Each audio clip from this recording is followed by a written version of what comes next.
হচ্ছে 1.5 লিটারের। আর এটার উপরে, এটা হচ্ছে ইলেকট্রিকের বোর্ডে লাগিয়ে এটার উপরে বসিয়ে দিলে গরম হয়। এটা অটো কাট সিস্টেম। এটা অটোমেটিক হয়ে গেলে অটোমেটিক বন্ধ হয়ে যায়। এটা স্টেনলেস স্টিল দিয়ে তৈরি এটা। আর এটার কয়েলের ওয়াট 1500 ওয়াট। কয়েলের ওয়াট হচ্ছে 1500 ওয়াট।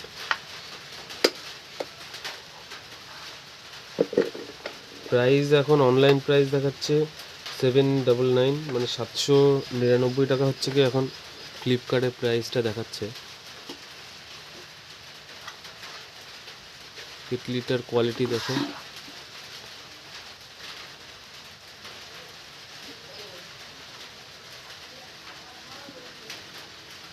তলাটা হচ্ছে এরকম।